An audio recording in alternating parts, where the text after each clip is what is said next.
What's up, Fantasy Champions? Spotlight Sports Network is excited to tell you about an amazing deal from Thrive Fantasy, your place for daily fantasy sports and esports. Right now, with promo code SS Network, Thrive Fantasy will match up to $50 of your first deposit. So go to thrivefantasy.com and sign up now with promo code SS Network. That's thrivefantasy.com, promo code SS Network.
Yo, what is up? It's me, it's Key. We're back. We're in the building with another 7,200 second podcast.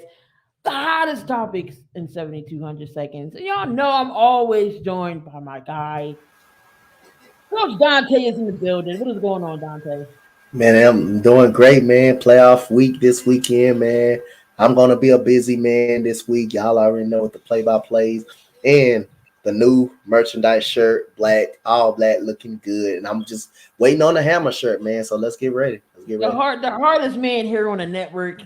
And we got my guy, Robert, from the Philly Sports Podcast. What's going on, Robert? What's going on, everybody? But can I get a little something out there? If you guys don't know who Philly Foothills is, my buddy Mitch is doing a charity live stream. So go check that out. If you want to donate, please, like this, just help Foothills in this time of need. It's tough, losing a loved one. So if you want to donate, go check out my buddy Mitch's stream. If you can, put the link in the chat. If you got a link, put it in the chat, Robert. Oh shit! Bear with me. If you can find it, just put it in there. And I got my guy Brendan up here. He is joining us tonight. What's going on, Brendan?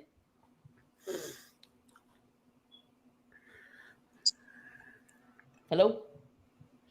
What is going on? I'm so happy. Thank you so much for having me on, Key. It's so great to be part of. No problem. And here comes, I don't know if these coming in, but let's get it cracking. Last night, the national championship game. Everybody, I know we on the network didn't do it all because, that's because I'm back. You don't like the damn SEC and all that, Alabama and Georgia. But I wanted Alabama to lose, and thank you. They God heard my prayers, and Alabama went down swinging. Donte, what do you think about this game last night? I say, man, I thought it was a hard-fought game last night. I'm so impressed with Georgia for how they played. I'm happy for Kirby Smart because, if y'all remember, he used to coach alongside of Nick Saban. And he was Nick Saban. He was Nick Saban kind of protege. Nick Saban kind of taught him the ropes on coaching and stuff before he got the Georgia job. And he done a great job. Finally out game planning. Finally out coaching Nick Saban. Last time these two teams met, you know what happened? They brought Tua in the game, and Tua just ripped them apart. So again, I'm just so happy for Kirby Smart and his hard work. They was complaining about they wanted to go to TJ Daniels. The media wanted TJ Daniels to be a quarterback, and he stuck with Stetson Bennett. And Stetson Bennett made some great throws last night. The last throw that he made down the sideline, a great catch by the receiver, James Cook, with the 67-yard run. The defense have some dogs on that defense, man. It's a reason why all 11 players are going to get drafted. And I talked to Coach Spotlight about it last night in the comment section on Facebook. They, no matter if Georgia beat them 1,000 times, that one time will always be remembered. That's the one in the national championship.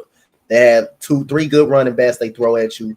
And then that defense with, like I say again, what you call is the best linebacker in the college, man. He's going to get drafted high. Nakobe Dean is just a stud. He's just. And then you just got Jordan Davis. That was an Jordan absolute Davis, dog. who wreaked havoc last night. The cornerback that caught that interception, man. It's a reason why all 11 of those guys are going to be drafted. Going to be drafted from Georgia, and I'm happy for Georgia, man. Especially for Kirby Smart to pull this out, and for someone to beat Alabama.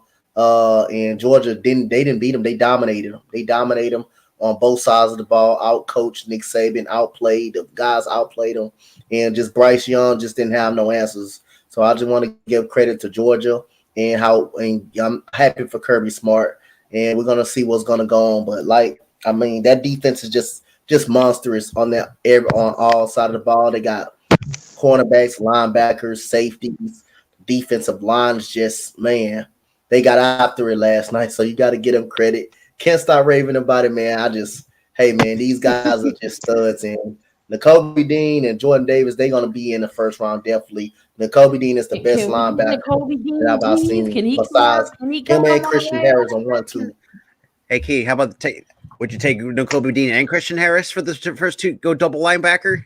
Look, yeah, can we take either? I'll take either one of them. I'll take both. Hello, I'll give my thoughts on it too. The fact that, for me, the fact that Georgia has won its first national championship in 40 years, that's special in and of itself. And the fact that Kirby Smart outcoached probably one of the greatest college football coaches in Nick Saban, it was something. And the fact that it was something to behold. And Stetson Bennett, from a quarterback who we would never have thought he would play in a national title game, like Donte said, JT Davis, or if that's his name. So but the fact that Stetson outbeat their original starting quarterback for the job and led Georgia to a national title. I mean, to be honest, I do applaud Georgia for finally knocking off Alabama off its perch, because I'm kind of sick and tired of seeing Alabama in the national title game, because it's getting really boring to the point where even to Alabama too, there's a lot of good players on both teams that's going to be very highly looked at in the draft. So I mean, Jordan Davis, Nakobe Dean, Christian Harris, prayers up to Jameson Williams for tearing his ACL. Hope he can come back from that, which, to be honest, you really don't want to see something like that. But all in all, Georgia got their championship since 1980, which is really nice to see that university and that program finally get one. I think it was just a great look. I thought at one point it was going to be a boring game because it was the same two teams that we saw before. But I don't know. This one was more defense. This was a really defensive, hitting college title game. But I think it was a great game last night. It's just that's all I have to say. We really didn't watch it because we thought it was just going to be, typical Bama blowout. But I seen the highlights. I was just like, holy shit! I mean, Alabama actually lost one. So. Definitely they got some great players that's coming out of Georgia. Georgia definitely was underlooked at. Their defense was crazy, especially that pick six. I did see that. Losing Jameson Williams hurt Alabama. That's gonna hurt his draft stock. Oh yeah, he's gonna get picked in the first round, top 10. That's gonna hurt his draft stock. Most definitely. They're gonna hurt his draft stock. And you're gonna start seeing some other receivers going up. That's gonna hurt his draft stock to at least about the second or third round, man. My thoughts and prayers goes out for Jameson Williams and John Mechie left on the same thing, man. ACL tear. So those two guys feel bad for them. still get picked at least the third round, at least the third, fourth, second round. I think Me and Eric gonna have that early covered. second round. But, yeah, And the second or third round because those can injuries. It's second or third round. Yeah. Go ahead. And also, same thing can be said for Matt Corral too, because we don't know how far he's going to fall on the draft boards. And then he threw it late. He threw it in the national championship game. So that's going to take him some time to recover. Yeah. Two top two receivers is out with knee injuries. John Michie and then Jameson. Now Jameson Williams both AC. How unlucky can you get? And then you're definitely not going to be back by the time, even if you do get drafted. I don't think you'll be back in time for the NFL training season camp. Start. He's not going to be back. He threw it too late. He not going. It's a chance that John Michie may be back before he do, but he's definitely. I don't believe he's going to play this whole season. When he get drafted, I believe he'll be out for the year. Yeah, and that same thing could be for Matt Corral too. Like, let them rest for a year. Let them get the strength build up. Because I feel like Michie and Corral, I think they're going to be the ones going to be back, not this year, but the following year. And same with Jameson Williams, not the following year, but the year after, maybe year and a half. So only time will tell with an ACL injury. But you never know with these soft tissue injuries. I mean, take a look at Brandon Brooks coming back from 2 Achilles injuries in about 6 months. So it's like, But I know he's still not on the field. I'm just saying, sometimes people, but all in all, I do hope, all three of those who got injured, for a speedy recovery. That's just all because your health is the most important nowadays. Definitely. Brendan, can you hear us now? Hey, guys. Okay. What did What's you good, think about Brandon? the national championship? Yes, can you hear me now? Yeah, you good. I was watching it. I did watch it. Hey, shout out to, I was over on Troxel Sports Stream. Shout out to Troxel Sports Streams. He has a great channel over there. And that's where I was watching the game. But, man, I was surprised that Georgia did what they did. That they came out and played their hearts out and won the game for them. I mean, I thought we were going to have typical Bama, and we didn't. And that was a surprise to me. I thought we might have overtime, and we didn't. So I don't know. The whole game was a surprise. Like I said, I really didn't watch it all much. Definitely, I was shocked that Georgia ended up pulling that game out. But do you think Jameson or Michie, do they still go in the draft, or do they come back? Do they stay in college for a year? Anyone can answer that. Oh, my bad. That's a tough one. That's a tough one, boy. Well, I won't be surprised if they come out. I'm gonna go NA. I don't know, because the reason why I don't know what they mind. I don't know what their mindset is. I don't know what they're thinking. You could come back an extra year off an injury. You definitely could go back and improve, but due to the fact now that you're not get drafted in the first round no more, and that you hurt, if I was them, I may come back another year. I may consider doing it again off that injury, because you're allowed to do it. You're allowed to do it again since you got hurt during the championship game, and one went down during the SEC. Michie went down in the SEC championship game, and now Jameson Williams goes down in the national championship game. I can consider them coming back next year, but we'll see what they're gonna do. That's why that would make that question. That was a good question. It makes it tough to answer, but I will bake on them. They may go in the draft. They may still go in the draft, but they would have to sit out a year. They would definitely be waiting on a year. And a team is still, if they do consider the draft, team is still gonna pick them up. They're still gonna be picked up, just like Jalen Smith. Y'all remember when he was in Notre Dame? He was a top 4 prospect. He get that horrific leg injury, and it took him like 2 years to come. But his draft stock is going to go way down because he got hurt. Fell down to the second, third round. The draft stock, and so that's what may happen to them if they do enter in the draft. We'll find out in these couple of days if they're gonna finally enter, if they're gonna enter in there. But their stock isn't going to be as high as it was. was, Yeah, they're gonna be say, dropped at least third or fourth 24 round. hours ago. Second round. They're gonna be dropped at least second, third round to fourth round in that range if they do come out. Yeah, I think. See, I think the smarter choice is to go back, but I do think both of them are going to declare for the draft, and I know their draft stock's going to be down between the second and the fourth. And another guy you could make a comparison to is JOK. Look how far he has fallen on the draft boards. What, the year prior, or the year prior, and he fell all the way to like the mid fourth round. So I mean, when teams don't find, but I do think that's some good talent there with Michi and Jameson Williams, but I do think they are going to go out in the draft. But I think smarter choice is stay another year, try to rehab that injury, and then try to get back at it in the next year's draft. But maybe that's just how I see it. Donte making me want some chicken.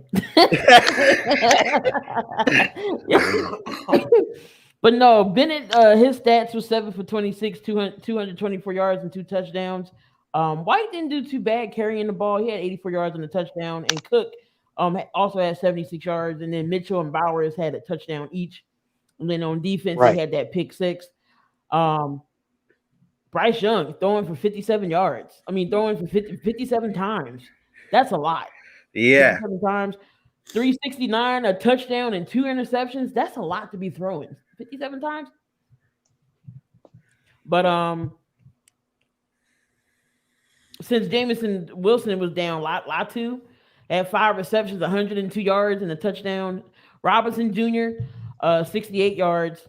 Alabama had 7 penalties. Georgia had 10.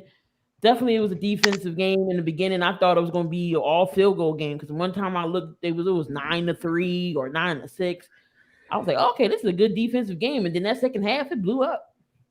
Once Williams went down, it was a wrap after that. Definitely was a wrap after that. Shout out to the city of Atlanta. Y'all got a national championship. Y'all got the Braves World Series.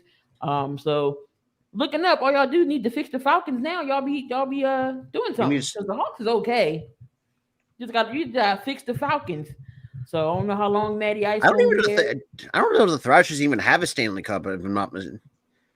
Was it the Atlanta Thrashers? Or I don't even know what their hockey team is. I don't know if they still have the Atlanta team. I gotta Google search that. That's a good. I don't know if they still have the hockey team. Because I had never thought about it that way. They did. I was like, who the hell has hockey in Georgia? It's hot. That's just like the Coyotes. Why would you put hockey in Phoenix? That's a good question.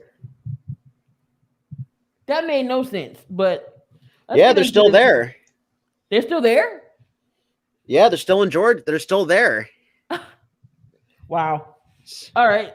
This head coach. Oh, well, now they're noticed the Winnipeg Jets apparently. Oh, they moved them. Yeah, because they've been in Atlanta since 2011. 2011 was the last year in Atlanta. Okay. Head coaching gigs is now available. Ooh. Some people are on the market. Some people deserve to get fired, and some people didn't. We all know Brian. I don't think we all agree that Brian Flores should not have got canned. He definitely. He should not have. Team around. And then, he was coming around with that team. Well, that's too many throws. No, too many pass attempts in a single game. So, definitely. But where do you see these other coaches going? Do they get head coaching gigs again, or do they get coordinator spots? Donte, who's going to pick who up? Hey, guess what? I'm gonna tell you this. Everybody know I said it early on. In the Philly podcast when I was over there with my boy AK, I strongly 1,000,000% disagree with the firing of Ryan Flores for the adversity that they faced, and he ended up losing his job and finished one game out of the playoff picture. And him to make that franchise back irrelevant, I don't like that firing at all. And I will say it again, I disagree with the firing. But you can see Ryan Flores. I'm telling you, I would look for the Giants since they fired Joe Judge. Don't be surprised if the Giants come calling for Ryan Flores. Don't be surprised. They need somebody. Or the Bears. The Bears. I was thinking Okay. Chicago because I did drop a video earlier, kind of Mike talking Zimmer, about I it. heard Mike Zimmer get fired. I heard Mike Zimmer got fired. Did he Yeah, got Mike. fired? We all knew Mike Their and the Yeah, GM I was called going it to get before he fired. But said for We all me, knew Matt Nagy was going to get fired in Chicago. We all knew that. oh Yeah, yeah, I that called was for a Mike Zimmer given. head earlier this year. It's a lot of places. I think Ryan Flores is gonna get a lot of interviews. But when I wanna call that, the Giants will get Ryan Flores. That's what I'm gonna go with. I'm gonna go with him landing with Could the be. Giants. Could be. I'm gonna go with him landing That's with the true. Giants. But for me, I think the most sense for me, I think it's Chicago because they got some great young talent over there. Because look what Brian Flores did with Tua this season. Turn from a Definitely do that with Justin Fields.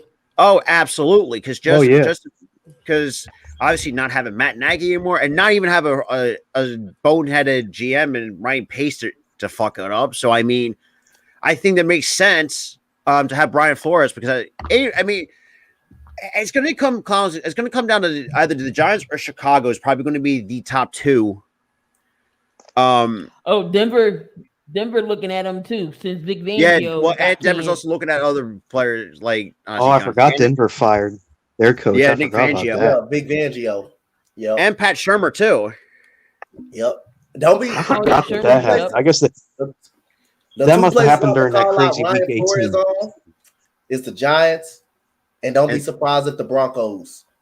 Any team will look to interview Ryan Flores. I'm gonna say Byron Leftwich with the Jaguars. I'm gonna go with Leftwich with the Jaguars because that makes right. sense. They need a coach too. Yeah, he can be the coach, and he was a player. He was a quarterback player over there. I'm gonna go Ryan Flores with the Giants and Leftwich with the Jaguars. Those are my two destinations for those teams right there. I wouldn't mind Vic or Zimmer. Gannon can go with the Eagles. He can get a head coaching gig for all I care. I know he's not getting a head coaching gig, but I'm just saying that would be funny though if he did. That'll be hilarious if he did. But we need a defensive minded coach. We need someone with veteran defensive who actually knows how to call a veteran defensive coordinator. Mike Zimmer and Big Fangio. That's what I was saying. Because defensive coordinators, the Eagles could have a Jonathan Gannon go get a head coaching job somewhere else. How about Big Fangio and Mike Zimmer? Jonathan Gannon to Jacksonville. Mike Zimmer definitely needs a defensive coordinator job wherever he is because he's so defensive minded. So wherever he goes, he definitely needs. Come to Philly because Jonathan Gannon can go. Sure, he can come to Philly. A lot of people are getting calls. Dan Quinn's getting called for Denver job. Gannon, couple people from Green Bay, one of their coordinators. I wouldn't mind. I could see Flores. Green Bay ain't getting rid of nobody. I could easily see Flores going to Denver. I mean, they got a nice little young talent up there. Good defense. I know Eric. Yeah, they got young.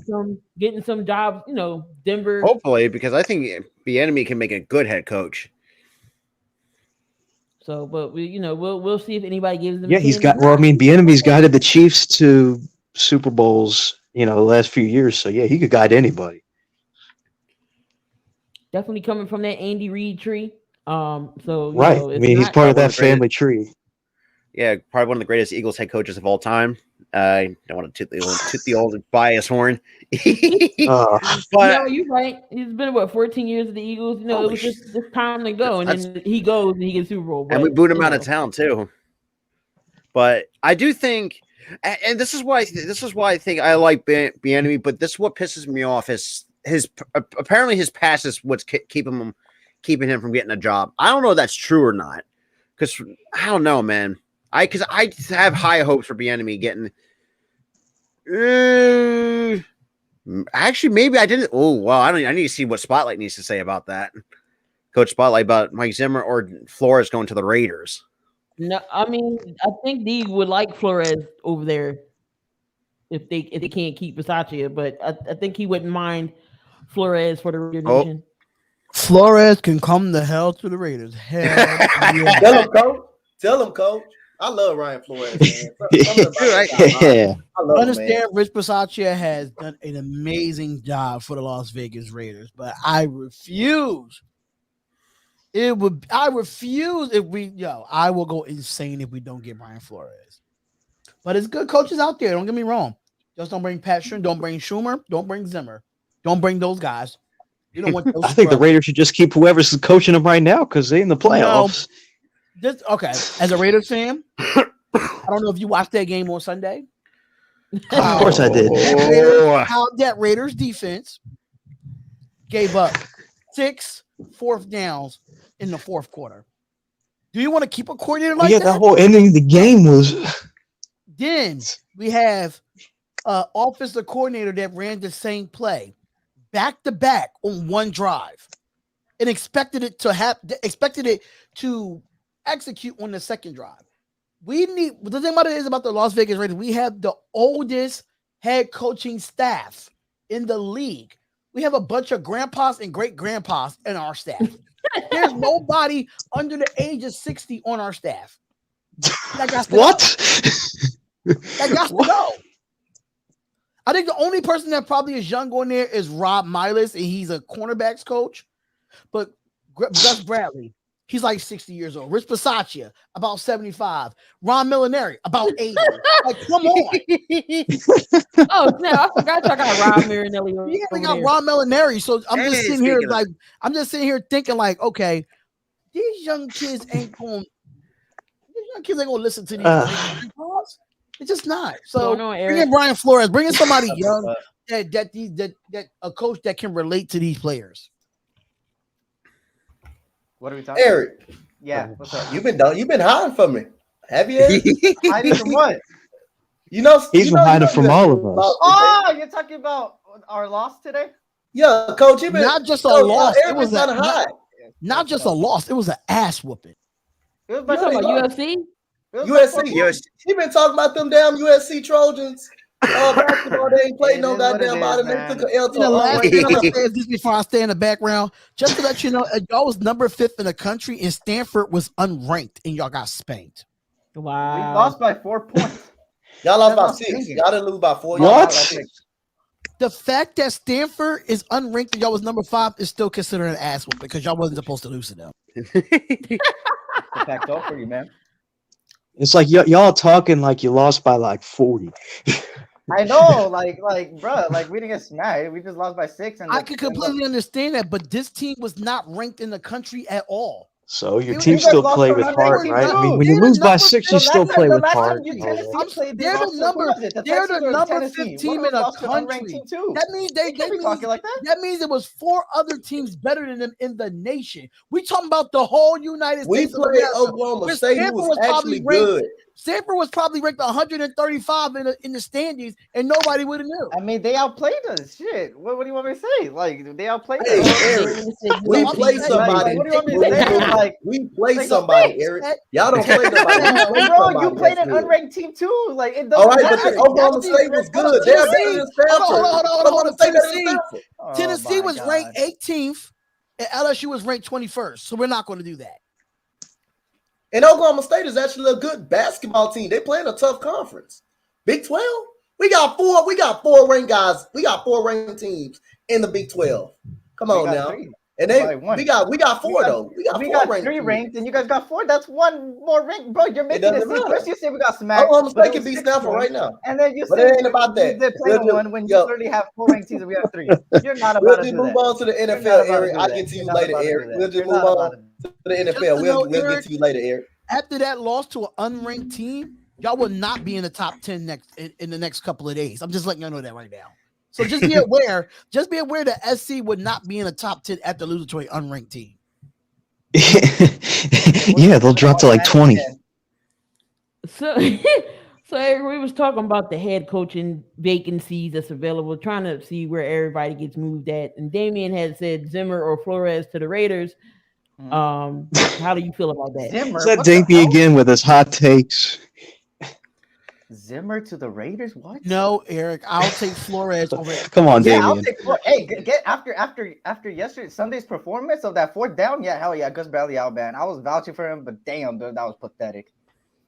Yeah. Get Brian Flores to the Raiders at defensive coordinator, or Vic Fangio. Would y'all take Zimmer? You say what? Would you take Zimmer as a defensive? When you talking about for the Houston Texans? No, just in general. No, the I don't Raiders. know. Yeah, I think me personally, I Yup. think he's better off as a DC than he is Yup. as a head coach. Yep. Take him as a DC. You can take him as a defensive coordinator because he I coaches just don't want him defense. to come to the Raiders. He's just too old. No.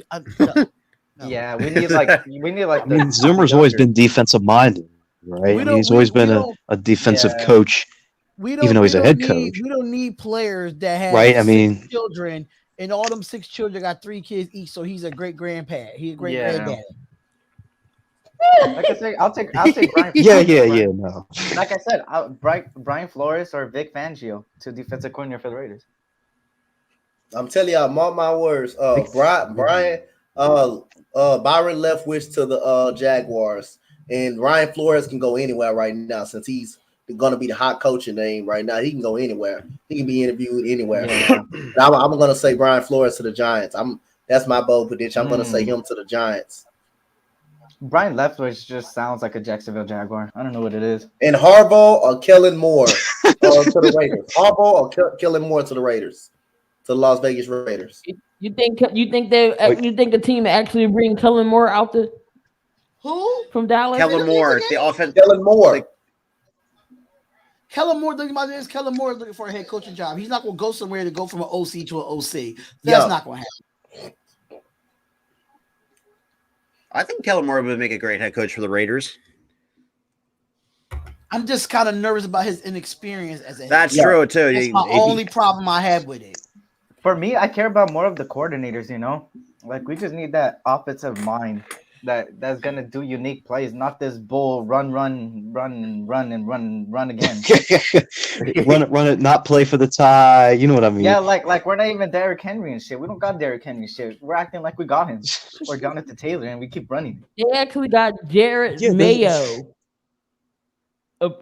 interviewing to be head coach for Denver.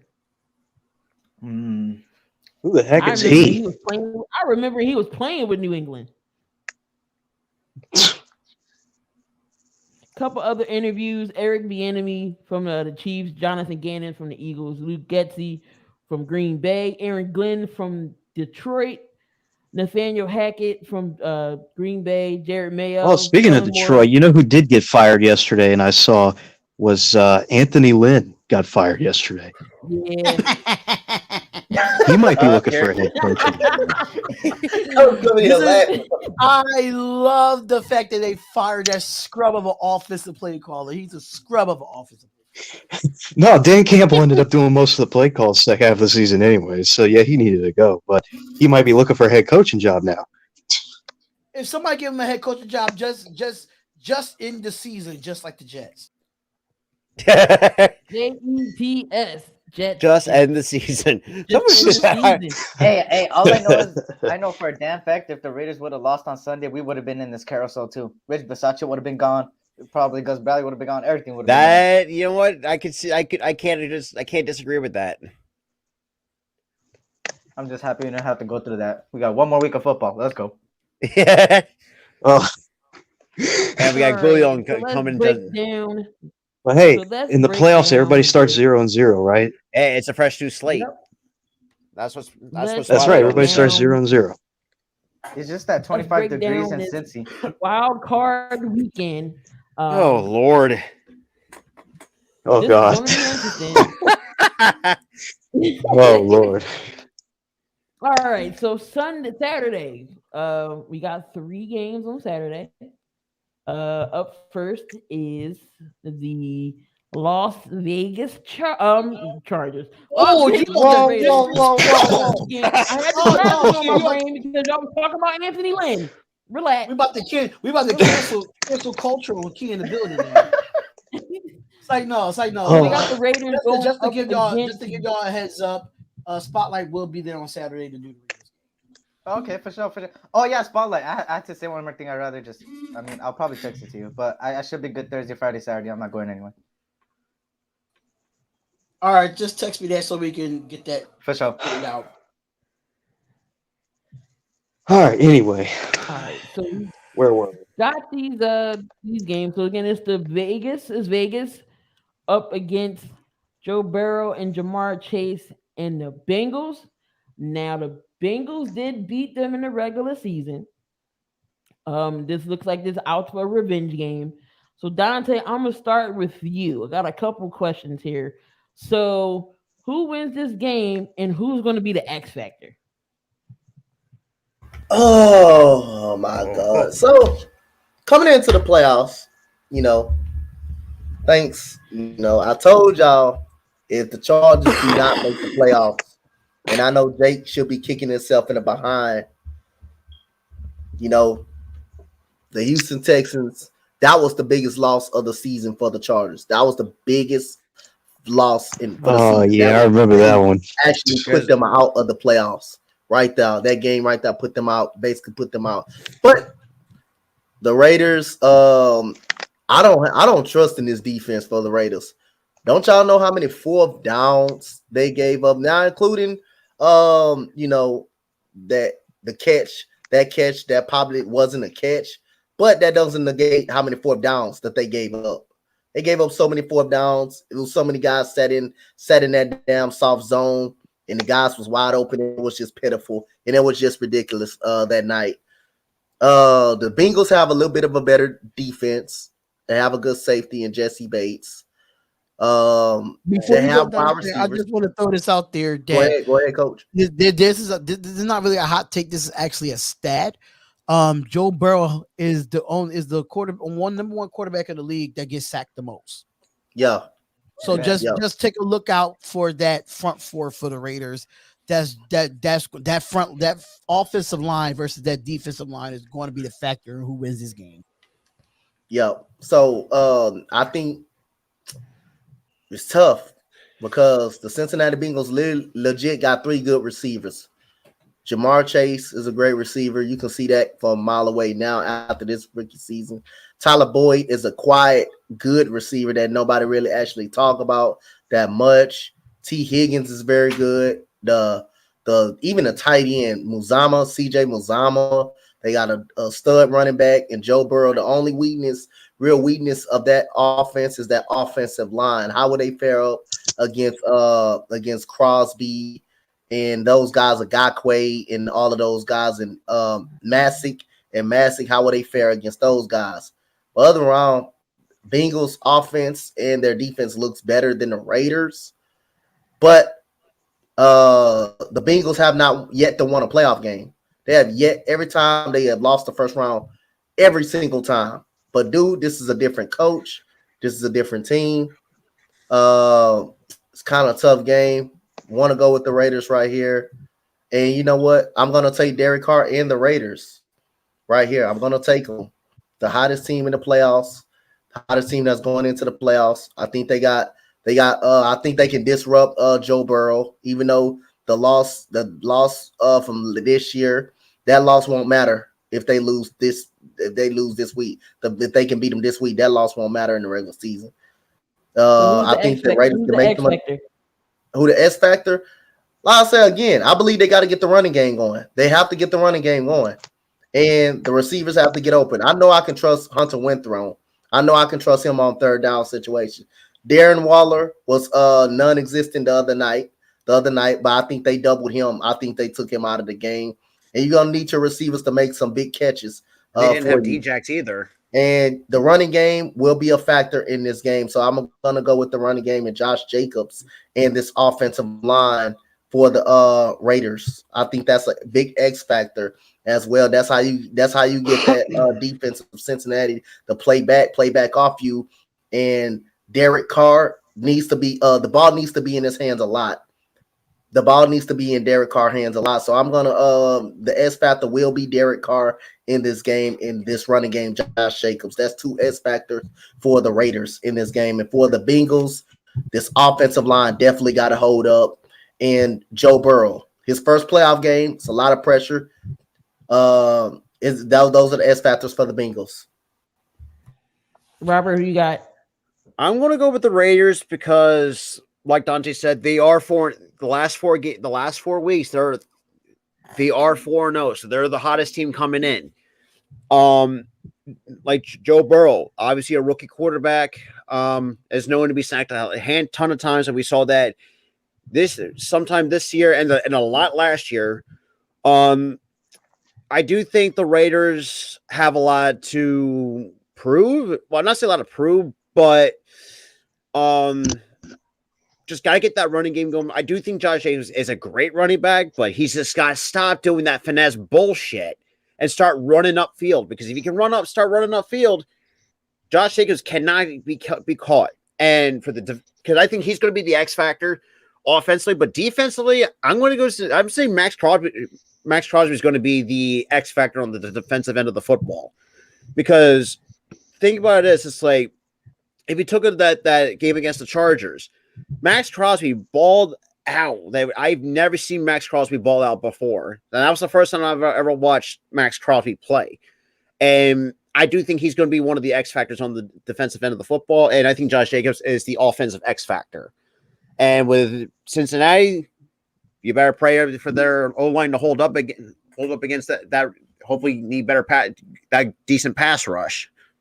But I'm going to go with the Raiders because I think, obviously, with the hottest team coming in, I think the Raiders are going to take this against Cincinnati. Brendan, who you got? I have this game going to overtime. Sorry, Raiders fans. Because I just see a clash of, Derek Carr and the hottest team in the league right now versus the Jamar Chase show, which I think Jamar Chase will show up this week. I think he's going to be a huge contributor to the Bengals. I see this game being extremely close. If I have to give the edge, I think I would go Bengals just because I feel like Jamar Chase and Joe Burrow, I think the two of them together are those kind of playmakers can show up late in the game when it matters the most. I mean, yes, the Raiders defense will be out there. Yes, they'll, get the sacks and all that early in the game. But I think when it matters most, I think we're going to see Joe Burrow and Jamar Chase. But I think that will be in overtime. Okay. Eric, who you got? This game. Look, let me tell you something about this game, right? When they met up in the regular season, I've talked to a lot of people and they all said we're gonna get smacked. But let me tell y'all, that 32-13 game, 19 of those 32 points have came from the fourth quarter, and it was in garbage time where the Raiders weren't even trying no more. You could just tell off that game, and that's when Joe Mixon went off. And everybody wants to talk about this trio, which is arguably one of the best trio and wide receiver core in the league right now. But the thing is, if people remember, they're like, how is the Raiders quarterbacks going to shape up against these three? Well, let me tell you, Tyler Boyd in that game had 49 yards. Jamar Chase had 32 yards. And T. Higgins had 15 off that 32-13 win. I mean, 32-13 win. So we could stop them. It's just the question where it falls. Are we going to see the same Bengals team we've seen the past few weeks? Are we going to see the same team that we've seen with the Raiders? It's who brings more heart. We've seen this season that you can't count people out. Jacksonville beat the Colts. The Lions beat the Cardinals, right? You never know it's every given Sunday. I'm gonna give the edge, like overall team wise, to the Bengals, but I feel like the Raiders have more heart. They got more to play for. They know they're the underdogs. And another factor in this game is gonna be 30. Let me see. I have a stat right here. 27 degrees in Cincy. Derek Carr is 0-5 against. Derek Carr is 0-5 against 37 degrees or less. Whenever he plays in 37 degrees and less, so that's gonna be a big factor. But I know Derek Carr, he's playing for a lot, so I'm gonna give it. I always go against the Raiders because then we win. So I'm gonna go with the Bengals like I did the past 4 weeks and we won. So I'm gonna continue that streak. So, I got a quick question for Eric. Yeah. Now you said it was garbage time, right? When the when they were getting all those points and yards. What was the score in the fourth quarter? Going into the fourth quarter of that game. See. I'll double check her now. What's going on, Jeff? That's 6 and 7, 10. 13-6. That wasn't garbage time. Well, I meant like if you look at the game, they stopped. I didn't mean it by garbage time, but if you go rewatch the game, the full game, you'll see that they started being depleted. Like they didn't look like they wanted to be out there. Now this team that we're looking at with the Raiders right now is a team that wants to be out there. It's a whole different beast from that day, because that day we remember we were going on a losing streak after that whole news broke out, and it looked like the Raiders were quitting. Now it doesn't look like they're quitting. So this is a whole different Raiders team. Whether if they quit or not, that still wasn't garbage time. The game was close. Well, I didn't mean that's what I said. I used the wrong terms. The game was close, but we knew the game was close, but we knew that the Raiders checked out. That's what we knew. They were, yeah. We knew the Raiders checked out, even though the game was at 13-6, they still checked out. We seen that happen. That defense definitely checked out. Their offense checked out. That team checked out. But this is going to be the factor. It's going to be. I'm sorry, Derek Carr got to have the ball in his hands, but if it's going to be that type of weather, it's going to be a Josh Jacobs day. Yeah. I'm sorry to say, it has to be a Josh Jacobs day. He got to have 30 carries or more to win this game. And I feel like we can run the ball on the Cincinnati Bengals. We just seen these cats not too long ago. People saying they this, they that, but they're beatable just like every other team that's in this playoffs. They're just as beatable. And we've seen a lot of teams that come into playoffs that came in as the wild card and go to the Super Bowl recently in recent years. So we've seen it don't have to be the number 1 seed, it don't have to be a number 2 seed, it don't have to be a number 3 seed. You could be 5, 6, and 7 and still make it to the Super Bowl. So I'm not saying the Raiders are going to make it to the Super Bowl, but I say it's definitely not going to be in a walk in the park. And you got to see the last four of the 5 games that we played, we were on the road, and we played better on the road than we play at home. Yeah, and we just shut down one of the best running backs in football in Jonathan Taylor. So Joe Mixon, you got a field day for you too. But I'm still picking the Cincinnati Bengals because every time I pick against the Raiders win. So I'm gonna just keep doing the same thing. Goulet. Hey guys, what's up? Going on, Goulet? What's up? Good. Just getting off work. Hearing Brian Flores might get interviews by Chicago. Hard weekend. I'm ready for wild card weekend, sort of in a way. About to literally, who isn't ready? Who isn't? Because let's be honest, I'm low key still a little bit pissed off that from that Bears and Vikings atrocious of a game. But hey, it's all good because you know why? 2 of the 3 cancers faced their judgment day. But unfortunately, the third biggest cancer of them all, the man known as Ted Phillips, the man that's having relationships with George McCaskey's sister or whatever, is still going to be the president. And apparently, George feels so bad for his brother-in-law that he's keeping him for another year because apparently Ted will retire in the year of 2023. Oh, but Lord. Yeah, I know. But here's the funny thing, though. You're not firing your brother-in-law, the same guy who hired Ryan Pace, the same man who hired Mark Trestman, the same man who fired Lovie Smith. You're keeping him around. He's been our president for 20 plus years. This is pathetic. Yeah, he gotta go. He gotta go. He gotta go, but he ain't going. He got one more year. But the one thing I found very interesting is that George is not letting Ted Phillips run day-to-day football operations. In other words, he won't be in charge of GMing. He won't be in charge of coaching, hiring. So basically, all Ted Phillips is gonna do is sit there and be decrepit. He's just gonna be a mute. He's gonna be a skeleton while all these GMs and coaches comes around. And I know you're probably happy that I made a video about Brian Flores getting an interview with Chicago. Oh, I'm so freaking happy, but I have a funny feeling they're gonna fuck that up. Who's got in this game? All right, Raiders and Bengals. The Bungles have upgraded to Bengals. The Bengals are back. This will be the first time we've seen Joe Burrow in a NFL playoff game, which I'm very excited to see. This will be Derek Carr's first playoff game in what? How long, D? About 5 years? 4 to 5 years? 20 years. So this is very interesting. 2016. 2016?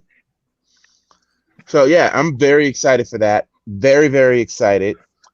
But I'm not taking anything. I'm not taking anything away from the Raiders, because that game on Sunday, oh my God, I stayed up all the way till 12:30 to watch the end of that game and to watch the live stream as well.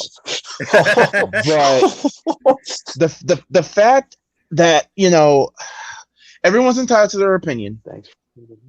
I know a lot of you guys believe that the Raiders are the hottest team going into the playoffs, but to me, be honest, I think San Fran kind of took that title just a bit. San Fran and maybe Cincinnati. Once again, I'm sorry, Raiders fans, you guys are going to have anxiety again, because I believe this will go to 2 overtimes, not 1. Damn. With us, You can have 2 overtimes in the playoffs. That's right. 2 overtimes, and it's going to take the miracle of a field goal kick. And Raiders, don't get mad at me for this. I want Cincinnati to win, because if the Raiders beat Cincinnati, it'll be the worst case scenario for the Raiders. They'll keep Gus Bradley.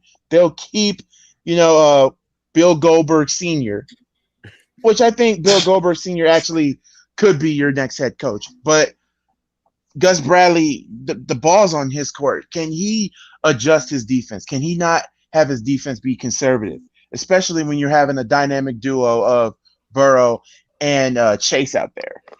If he plays conservative, Cincinnati will win. If he doesn't, the Raiders will win. But it'll be the worst case scenario. So personally, I want the Raiders to get better, even though their fan base is going to be ugh, but it's not cowboy ugh, but it's still ugh.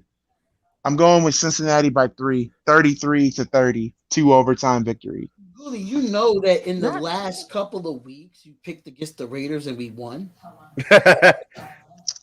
Let him. Keep doing it. Let him. That's what I'm saying. Just keep doing it. Yeah. Keep doing it. I mean, the good Actually, luck say is on your something. side, right? I mean, Yes, I- I'm not. I didn't pick them to win either. I picked the Bengals to win. Hey, but I'm just hey. saying. The last time I picked the Raiders to win, it was what week 16? You picked them. You picked them against. I think you picked them against the Washington football team. Yeah. And they Did y'all still beat won. Washington? But did they win? Did they beat Washington? No, Yeah.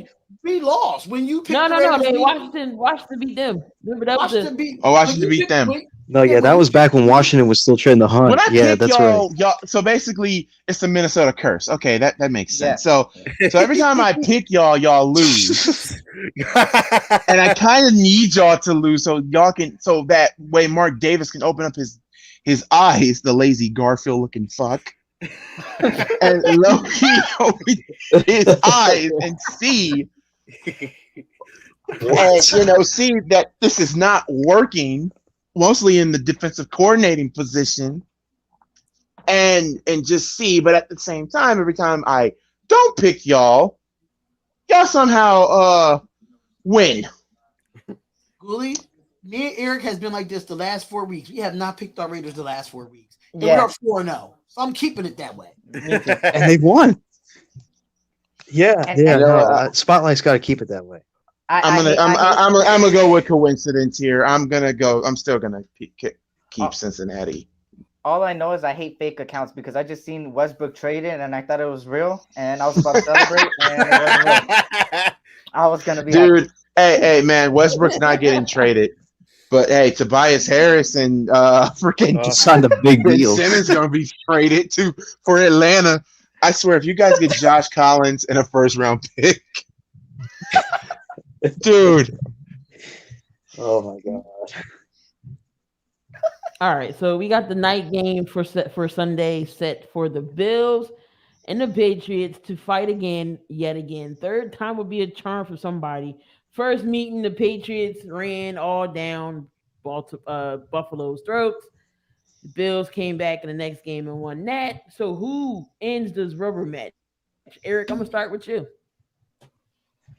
Is it in Buffalo or New England? It's in Buffalo, right? I'm gonna go with the Buffalo Bills here. It should be. Okay, got you. Yeah, it's in Buffalo. Okay, I'm gonna go with Buffalo. Eric, you want to bet? You want to bet? Oh, my shit. It's God. gonna be 4 degrees.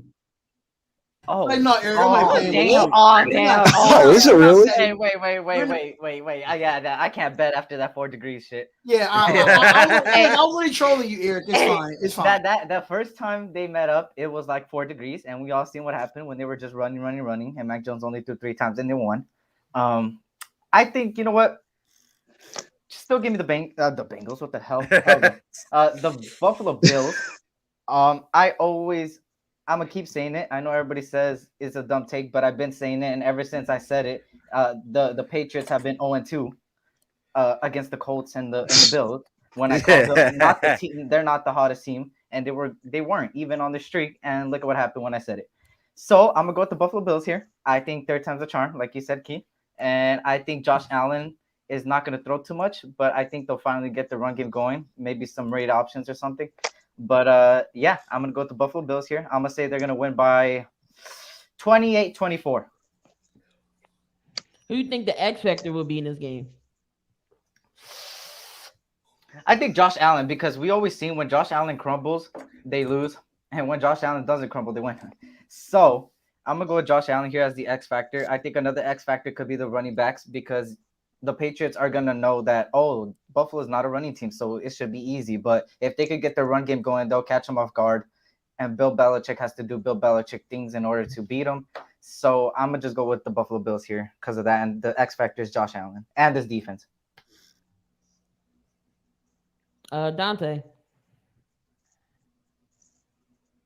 I'm gonna go with the New England Patriots on this game. The X factor is going to be, I'm going to give it to Matt Jones. I believe they will be aggressive. I don't believe they'll be aggressive. I believe they're going to rely on the running game again, but I believe he's going to attempt more than 3 goddamn passes. So, again, I'm going to go with the Patriots in a close game. I'm going to go with the Patriots 20. I'm going to go with them 23 to 20. I'm going to go with them 23 to 20. New England. I think Bill Belichick, like I say, he always gonna find a way and find the right game plan. He's gonna take away Stephon Diggs, and he's gonna make. I know you got Dawson Knox over there. Bill Belichick's gonna find a way to make some adjustments, and then they're gonna rely heavily on Harrison and Stevenson as well.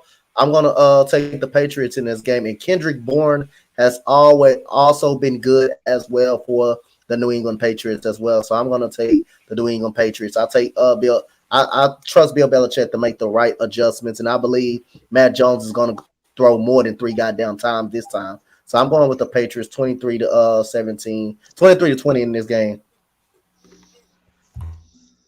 Brendan, who you got?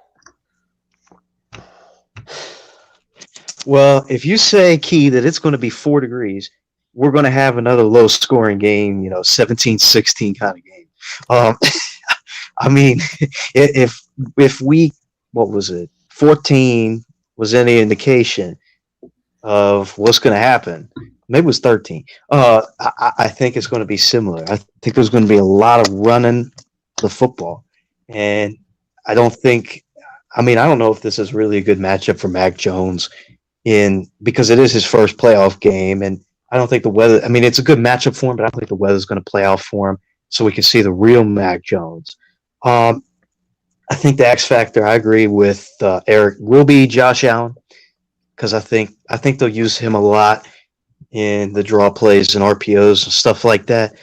I don't know. I mean, I'm going 17-16, and I'm going to pick the Bills. I feel like they find a way to win. That's the reason they're the number. What are they? 2 or 3 seed in the conference. That's why they won the division. They always find ways to win, no matter what. Actually, Buffalo won the division. Buffalo. Right, they won the division. Buffalo won the division. They won the division. Yep. Right. Buffalo won, and then, so that's why I'm saying the Patriots slid down to number 6. Yeah, Buffalo was 3. Buffalo was 3. But Buffalo's going to find a way to win. I feel like they're used to playing in this weather, and I feel like they're going to find a way. But it's going to be one of those close games, 17-16 kind of games. Schoolie, who you got in this one? Patriots. I mean, there's nothing really to say because I've actually had the Patriots. Oh God, yeah, this is more of a big reach than Mitch's reach. I had the Pats making the Super Bowl. I really did at a point because the defense alone and Matt Jones, literally, just those two big X factors and the biggest X factor of them all. Bill Belichick, never underestimate the hoodie. First thing you got to do is make Josh Allen uncomfortable. I've noticed about Allen. Once he gets uncomfortable, he starts throwing like just like overthrows his receivers. He like panics. The only thing really that the Bills can do to win that game is to not out coach Belichick, but you have to. It's like a human game of chess with him. You have to be on point. You got to be on point because that's what football is. Like when you coach, it's a game of human chess. But unfortunately, I don't trust Dermott, and I don't trust Allen to get it done, even if it is in Buffalo. Matt Jones, this will be his first. I'm excited about that.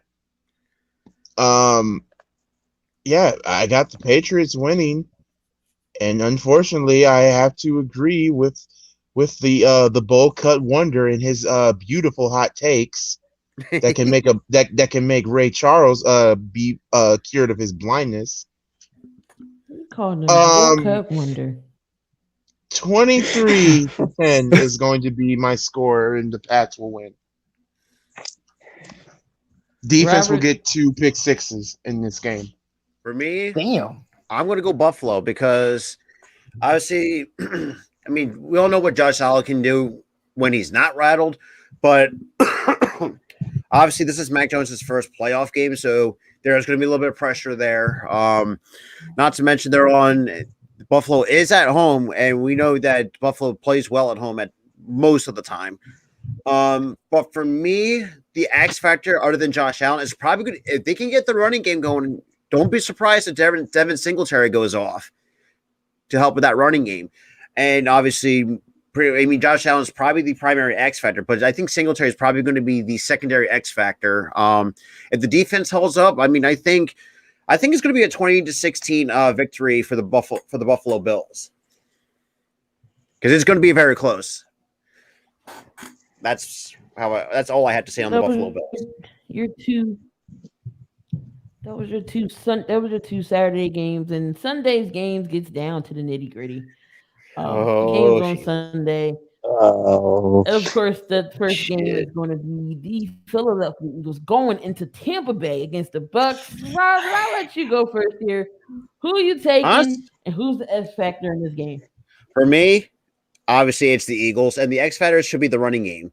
If they can if they can keep that efficiency and play great defense, I think Tampa Bay is a beatable team. Granted, this still has Tom Brady on the other end, but we've beat Tom Brady before, and we can certainly do it again. And like, was it? I think either Gooley or somebody on the panel said any team is beatable, no matter how stacked they are. And we see the Rams fold. We see how good the Rams are. They collapsed in the final game of the year. I do think. Yeah. Well, that's Colts too. But everybody's even Colts fans want to get rid of Carson Wentz already. Dude, Dub is so depressed, so he might be a free agent. So if I were any of you guys, you guys could get an up and coming rapper as part of your fan base.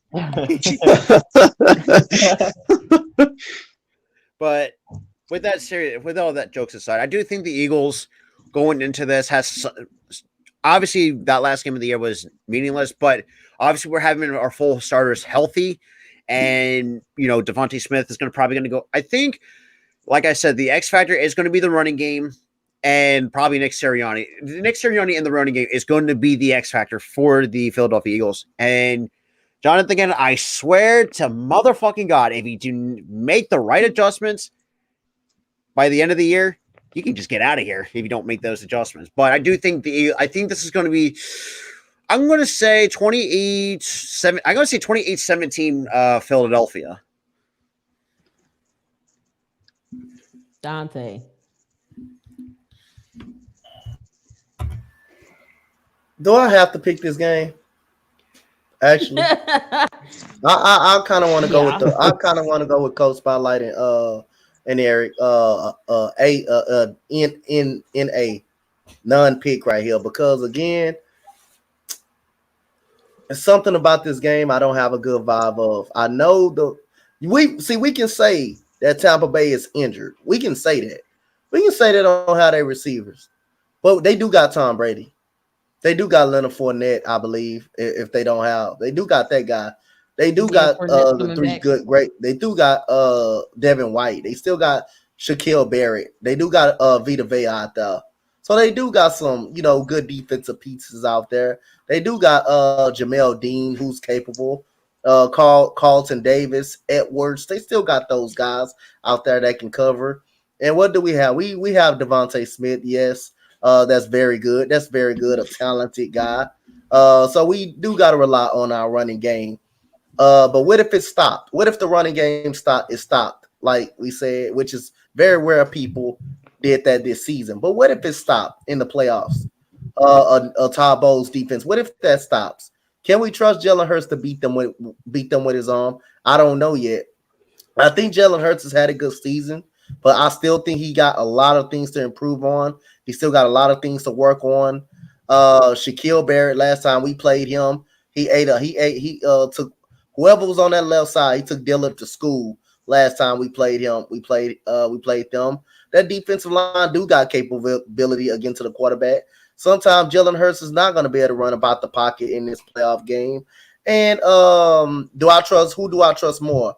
Bruce Arians or Nick Sirianni? I will have to lean sides Bruce Arians on this one because he is a capable Super Bowl winning coach. He is a Super Bowl winning head coach. Todd Bowles' defense is more respectable. Everybody's respect Todd Bowles more than Jonathan Gannon. And then my X factor is going to be none other than Jonathan Gannon. Is this already something that we don't know? We know he's going to go get a head coaching gig or he's interviewing. We don't know that. How much that will factor in this football game of him going on a nice next year, possibly being a head coach. How much that will factor in. So other than that, I don't trust Jonathan Gannon. I'm not buying that we're a top 10 defense in this league because he doesn't seem to know how to make the adjustments when he needs to make. We can go about this top 10 defense stuff. I'm not buying that at all. So how much him being a head coach and him being on the list of those coaches that could be a head coach next year will factor in that. I don't know. So I'm gonna go with the coach spotlight side. I don't know this game, but we just gonna watch and see this game. But I'm not counting out Tom Brady, even though they injure all over the place. They still got OJ Howard. They still got Gronk out there. They still got those running backs out there, and they still got a capable defense to stop you. So I'm gonna go with AN on this. Okay, Brendan, who you got? Well, Donte kind of started my thing. I was going to point to how Tampa Bay is really banged up despite still having Tom Brady. I mean, their main receiving core isn't in existence right now, but Tom Brady is. He still has Gronkowski. He still has, all these other guys. But I think they're banged up enough that this is going to be a closer game than a lot of us thought. The other day when they came out with the matchups, even I was kind of like, oh, this is going to be a blowout. But then when you realize how unhealthy Tampa is, it's not going to be. It's not going to be a blowout at all. And I'm going to say it's going to be 24-21. And I'm going to pick – I think the Eagles can steal one here. I think they can. As great as Tom Brady is, I think he's beatable. I think he's beatable this week. And my X factor is going to be probably Jalen Hurts and Nick Sirianni. Nick calling the plays and Jalen executing the plays. So there you go. Eric. This game is going to come down to who's going to win in the trenches. We seen that the Eagles lead the league in most yards per game in rushing, right? If I'm not mistaken. It's going to come down to that, right? The Bucks is beat up. It's really beat up bad. We know Shaquille Barrett just got activated off I forgot what list. And Vita Vea just got an extension, so he's going to play like his contract. Their corners have been banged up all year. Their corners haven't been the same. This is not this. People say it's Tom Brady. It's Tom Brady. I get that. I totally get that. But at the same time, you got to realize this ain't the same Bucks team like last year. We seen the Bucks team make it to the Super Bowl last year because their defense, and nobody could say that otherwise. Because if you guys remember when they played the Packers, Tom Brady threw 3 interceptions, I think, or 2, and Aaron Rodgers threw 2 too. So it was like the quarterbacks were non-existent. So I'm gonna say this ain't the same Bucks defense we've seen before. I think the key for the Eagles is in order to win at the trenches, you have one of the best centers in the game and in the NFL right now, and you guys should win that battle there, I believe. But you never know with the Bucks team, right? You never know what Tom Brady's speech is. You never know what Tom Brady says in the locker room, and it always has an impact on the people around him. But I think it's gonna come down to the trenches. I think it's gonna be 3 rushing touchdowns for the Eagles. And a pass by Jalen Hurts or maybe a run by Jalen Hurts for a touchdown. So I'm gonna say the score is gonna be a high scoring game. You know what? 30 to 20. Give me the Eagles in this one. The underdogs. Interesting. Okay, Eric. This is not going to be a game what people think it's going to be. It's not going to be a blowout. It's not going to be a mismatch because Tampa Bay can be beat. They can. But I have a riddle like this. What am I? Okay. I always have it like this, but I always run out of it. What is that? What is that, time? Yep. Robert. Bingo. Rob, you get to buy me a pizza. Oh, what are we talking about? We're talking about Chicago deep dish? Pretty much, or something like that. But here's the reason why I say time. How much time are the Eagles are going to give Tom Brady in the last possession of the game? If you give him 2 minutes, Eagles will lose this game. They're going to lose. If you give him a minute, you're going to lose. This is why I hope and pray that the Eagles coach, the one that talks about flowers and rainbows and kitties and all of that. Rock, paper, scissors, shoot. You cannot win the time of possession. You can't. Not with Tom. Tom always finds a way in the last 2 minutes. If you give that man 10 seconds, the Eagles will win that game. Because, I agree with that. That's where I believe I never thought of it that way. Wow. That's why I believe the Eagles will. That's an interesting way of thinking of it. And excuse my French, and this is why, Key, if you're gonna get mad at anybody, get mad at Mitch. Because Mitch is talking a whole. Mad at anybody. I already told Mitch if something happens, I'm blaming his ass anyway. Well, y'all better get the blaming and finger pointing because he's going to be the reason why you guys lose. I'm going with the Tampa Bay Buccaneers.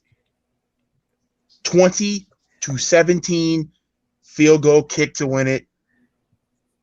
And all of you guys can just choke Mitch while I just literally screen record the damn thing. add Slay to that list too. Big play Slay because he was talking reckless on the Raiders. Big play Slay is irrelevant. I don't even count it. He's a LeBron James fanboy.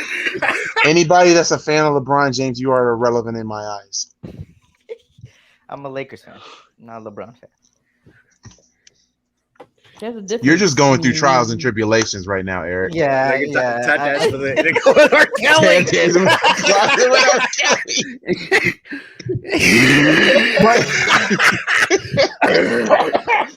now, Eric's going through a divorce. Yeah, really. No. You're not tap dancing with R. Kelly because Eric has dignity. So Eric got his headphones in, listening to NSYNC He gone. really does have dignity, but he be like, he just wants to listen to this. I believe I can. I fly. can Hell fly. no, Westbrook needs No. to get out of here. No. Eric is listening to "Gone" by NSYNC with the Lakers.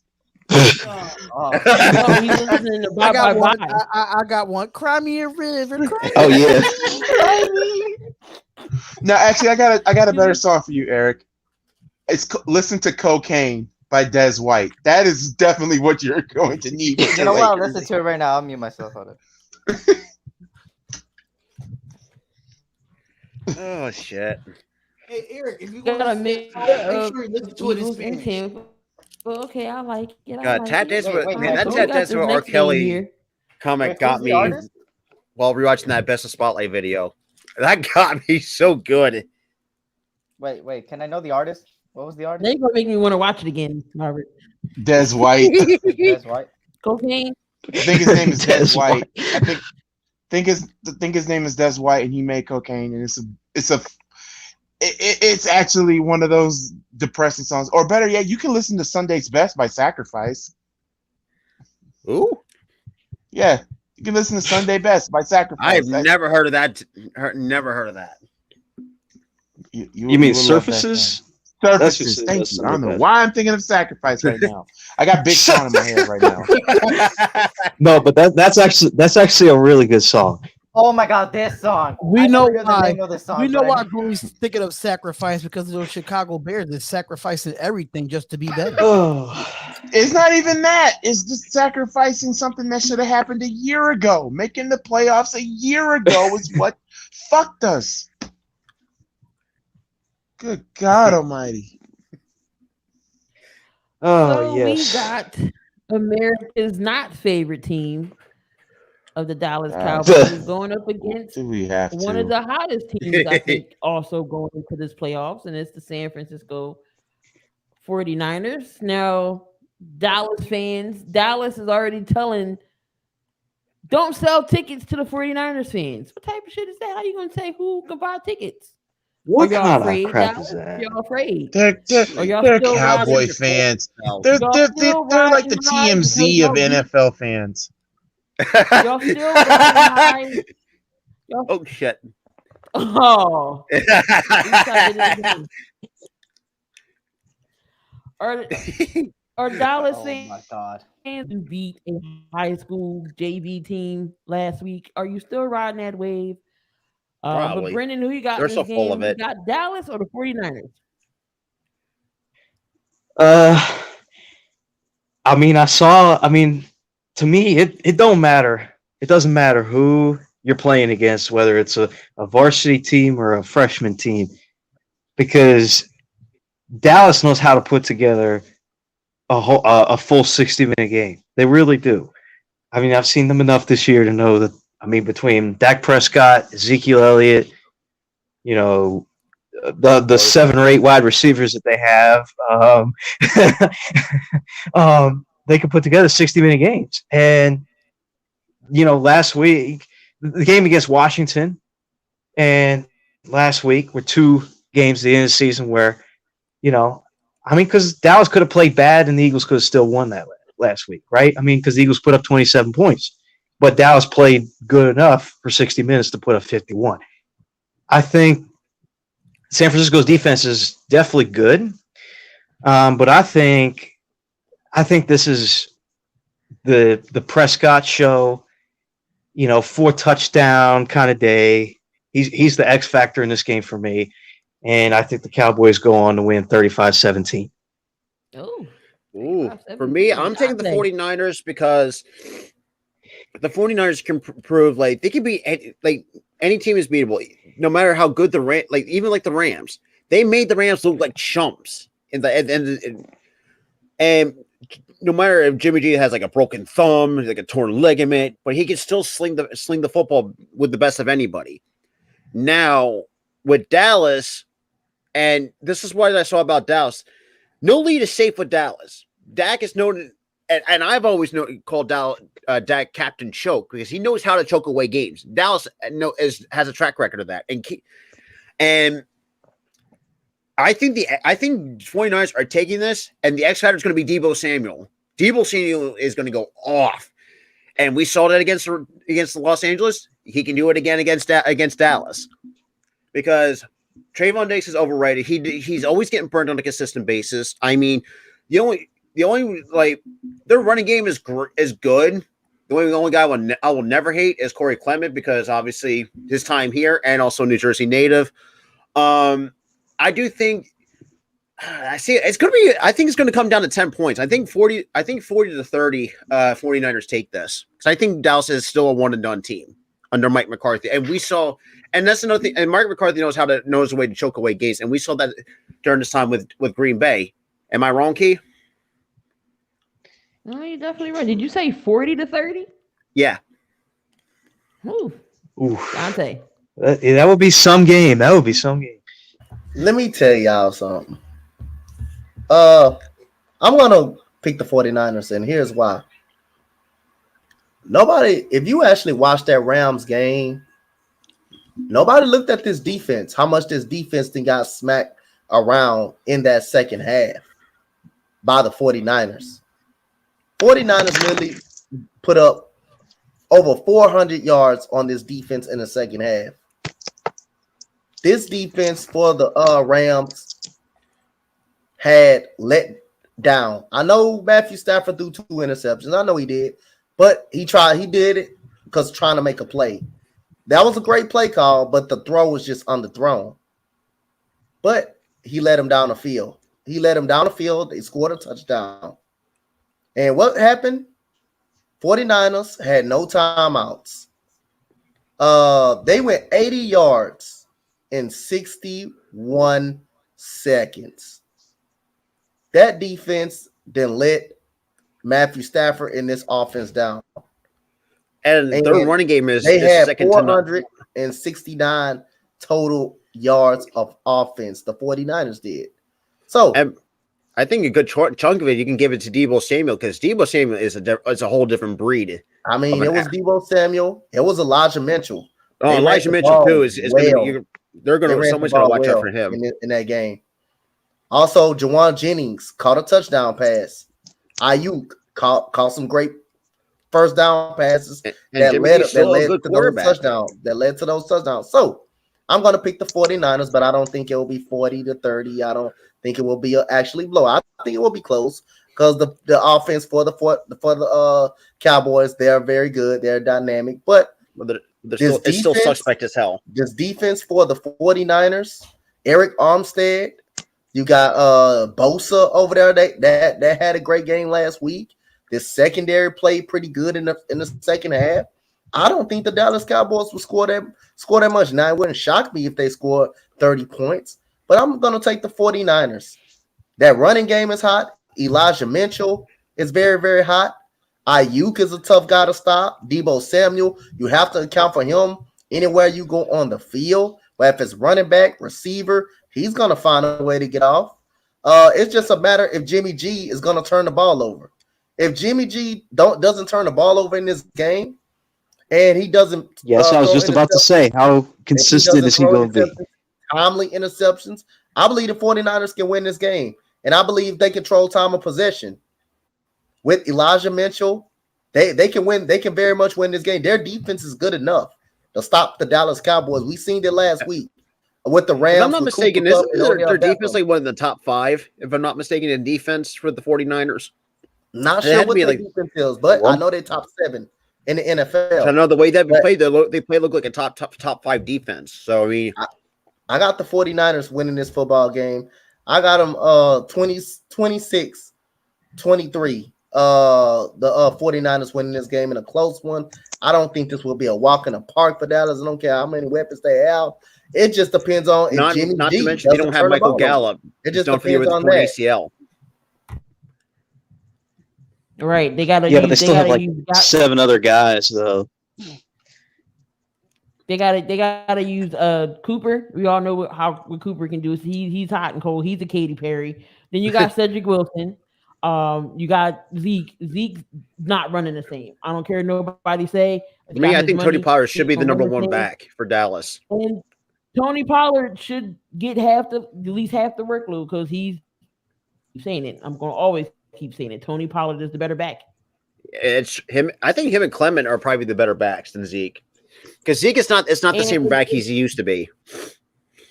And if I don't know if y'all always know this, every time Dak has to throw for over 350 yards, he loses. If he has to throw too much, he loses. Each and every time he loses. So, yeah. Like no game is like the passing game. Sometimes it works against Dak, and we've seen that time and time again. But I mean, I hope and pray to God San Fran beats Dallas because I just need them to shut up. They didn't I hope so too, but I just went with a bold prediction. That's until oh, we did this, oh, we did. I understand it, I get it, but y'all excited because y'all beat the backups. The backups are the backups. Eric, who you got? I hate both teams, man, with a passion. I mean, Cowboy fans, they run their mouth like they just won the Super Bowl last week. And then for Niner fans, there's always been that tension between Niner and Raider fans. And, Niner fans think they're going to the Super Bowl this year. Well, hold on there. You ain't going to. But with this game, and speaking of somebody said Dallas gives up 40, you're crazy. The bum-ass Broncos put up 30 points on this bum-ass overrated defense. So imagine a decent offense. Imagine a decent offense. Come on now. Let's be realistic. Cowboy fans, be realistic for once. Come on now. Be realistic for once. Let's be honest. Because their offense is suspect as hell. Even he knows that. But here's the thing. For the Niners, if you limit Deebo Samuel, that offense is not the same. And we've seen it time and time again when they don't got Deebo. It ain't nothing. So I think they're going to game plan very, very good against Deebo. And then Jimmy Garoppolo has to throw the ball. And then that's when Trayvon Diggs could take advantage of that and get an interception. And Michael Parsons could get the pressure.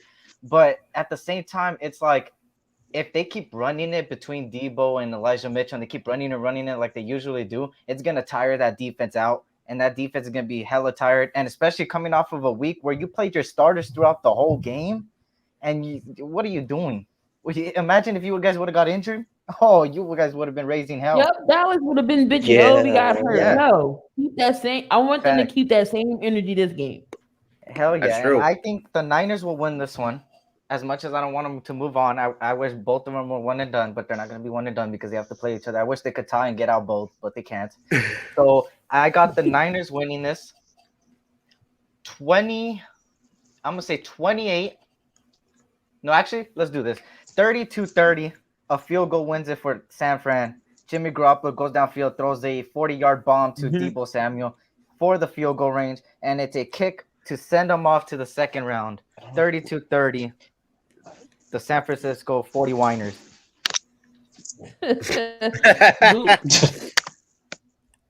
Oh boy, I have a Dallas Cowboy fan at work. Oh my God, and I have a 49er fan at work. So yeah, that's lovely. But anyway, I don't have hatred for the 49ers. I really don't, as an organization. And as for the Cowboys, there's nothing to say. I originally had Dallas winning this, but till the voices in my head told me to pick the 49ers, and I'm going with the voices because, well, it come to my attention, like I have the 49ers winning, but don't be surprised if Dallas does win because they're in Jerry's world. And let's be honest, every time when they're in Jerry's world, bullshit happens. I mean, we saw, and sometimes there are times where they don't play great at home, and we saw it all of Thanksgiving, choked it to the Raiders. Yeah, they choked against the Raiders. Brown. But Do you still have a job, Anthony Brown? 4 pass interferences. Do you still have a job? and let's be honest, they also got one of the biggest choke artists ever in NFL history in Mike McCarthy. That's what I said, because Mike McCarthy has a track record of choking. Like he's God. It makes me mad that man got a ring, because if he didn't have a ring, he would be the Andy Reid of this generation. Because remember, Andy choked a lot. That's true. I mean, he can hold our hands up to that because we lived through it. So, yeah, I am going to say right now I'm going with the 49ers with a score of Definitely. He's Views He's worried about Greg the Legs 420. Zerline. He said he's worrying about Zerline. That's true though. That Yeah, is a that's fact. right. He missed 6 total extra points this year. That's Let a me fact. say this. Zerline Let me say might about come the- and That's bite always y'all been a in the problem with ass. Dallas. They just never had great kickers. Like personally with the 49ers also, they're playing a different type of game. Like their defensive scheme is so aggressive. That and the offensive schemes are so aggressive. But also, I don't trust Shanahan as far as I can throw him. I give Shanahan a lot of heat. Because I'm sorry. Exactly. I know he's trying to recover from 28-3, but this is your year to prove it. This is your year to prove it there, young man. If not, you're going to be just like your father and just ruin another good quarterback like you did RG3. But I kind of doubt that. 49ers win 26-22. Oh my God. Damien said, imagine if AB's the Dallas. AB's has getting no more chances. Let me say this about AB. There's going to be a team that's foolish enough that's going to take him. And, Giants. no, it's not going to be the Lions. Mhm. I said Giants. Oh, the Giants. No, it's not going to be the Giants. Desperate. It's not going to be the Giants. I'm going to tell you who it's going to be. Sorry, Coach Donte. It's going to be the Texans. AB to the Texans. No, how about this? AB to Jacksonville. Nah, Jacksonville's going to have their own thing. Now I'm hearing Jacksonville might hire Bill O'Brien as their head coach. Oh God, help us all. Yeah. Yes, I would be. Oh my but- God, not Bill I think if that happens, I'm sorry. No, we're gonna be laughing at the Jacksonville. I'm gonna say to Shad Khan, please sell the freaking team. Or just relinquish ownership of it. Just or give it to Tony. Give it to Tony. I mean, he's Give it to your doing son. good in AEW. I can see him running the Dags.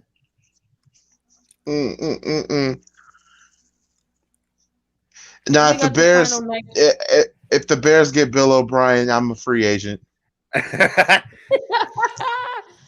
a free agent. You're a free agent. I Well, we got the last game Anthony of the Brown night is on done. Brendan.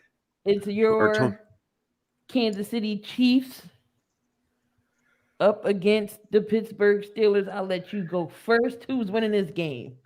Oh hell, he had Kansas City Chiefs fan. Yeah, he's a Chiefs fan. Let me just go back. Who's gonna win this game? Let me Kansas City. Kansas City's gonna win this game. Super Bowl. Oh, he's a Chiefs fan? Now, Let me go to my Disney. Let me go to my Disney man misery. I'm going back. I like that. nah, they're gonna win, but I will It's not say like Big the Ben is Jags Big had Ben two is gonna. coordinators. It's gonna be a high scoring game. Oh, it is. It's gonna be a high scoring game. It's gonna be. I'm gonna go. Oh. I'm gonna say the Chiefs win, but 35-28. I think Big Ben somehow shows up because it's the playoffs. He finds a way to just. I mean, even last year, like he was down 28-0 to the Browns. we He still found a way to talk put up about, what was it, 30-some points to the. We don't talk about last year. We He don't. still found a way to put up 30-some points. And garbage You know, time.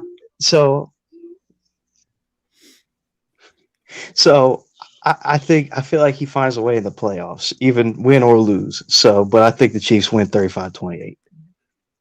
You know what? I'm going to go with the Chiefs too, Right. just because from what the fact that the defense has gotten better is, I feel like the big X factor for Kansas City. Look, the offense is lethal as it is. Tyreek Hill, Patrick Mahomes, Clyde Edwards-Helaire, if he doesn't fumble the football. I do think this is going to be a high scoring game. I think 35-28 was a good prediction. Why not? Oh, Jesus Christ, that's going to be tough.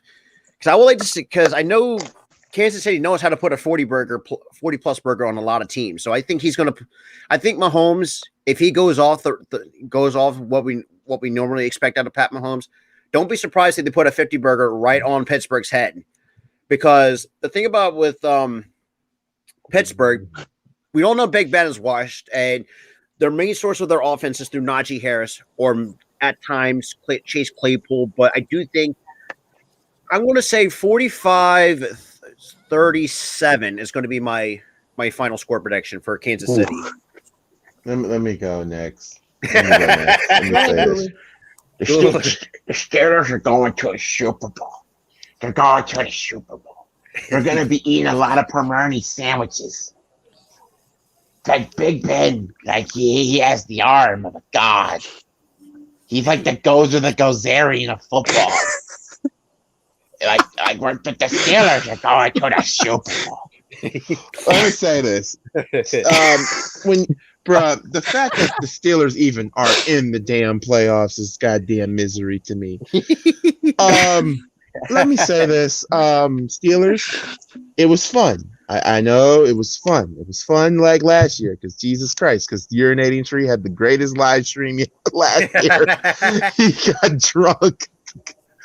Anyway, if I can say this, it's not going to be 45-37 Steelers. So Damien, stop smoking that crack because we all know you try to like something, a $5 footlong in your mouth.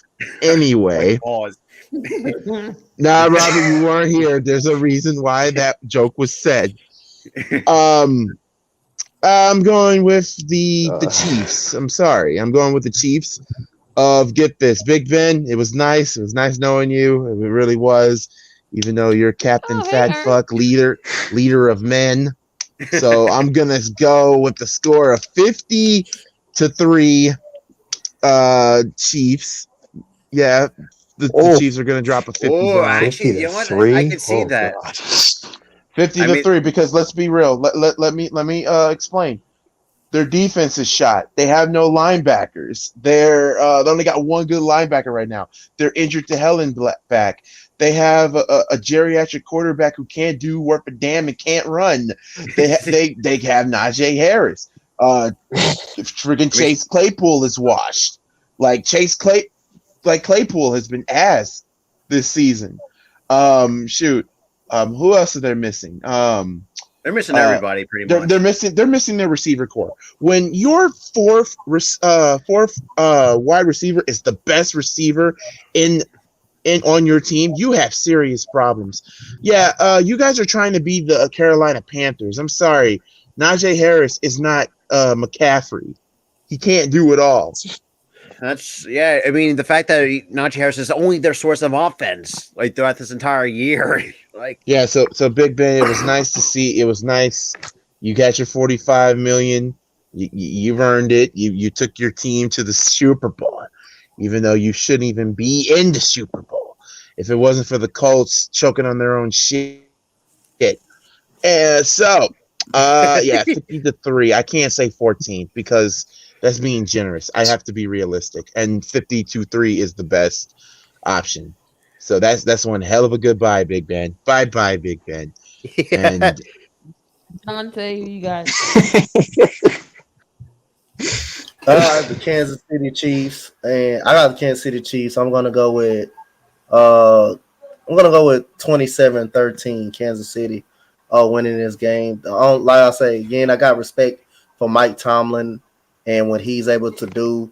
He's probably one of the reasons. He's the reason why the Steelers are relevant. He's gonna always be competitive. He's gonna always have his team come out ready to play football, no matter what. The Kansas City Chiefs have found their stride since they beat the Las Vegas Raiders, and I think the Raiders woke up after that as well. They probably lost a couple more games, but then again they found the light switch to cut on. But again, Kansas City found the rhythm of their offense. Tyreek Hill started getting involved. Travis Kelce is a difference. Tyrann Mathieu, he can guard tight ends very, very good in one-on-one coverage. It's just so much tricks of Andy Reid in his sleeve and Eric Bieniemy.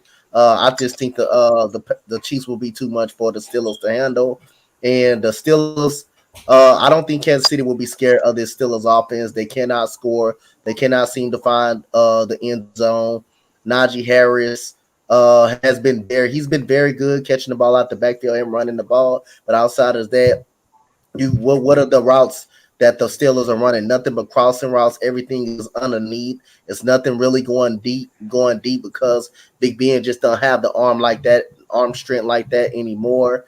He is not very mobile, and I believe that helps Chris Jones and people like Melvin Ingram gets to the backfield, and also 49 Swanson and all of those. So that's going to open up a lot of defensive adjustments for Steve Spagnuolo. So I got the Kansas City Chiefs 27-13, man. So I got to give credit to Mike Tomlin, man. This guy, 3 head coaches in 30 years for the Steelers. That is consistency, and that guy always going to find a way to make that team relevant and make that team compete. Don't you know? It is hard to go being a head coach of a decade and not have a losing season. That is definitely respect for Coach Mike Tomlin right there.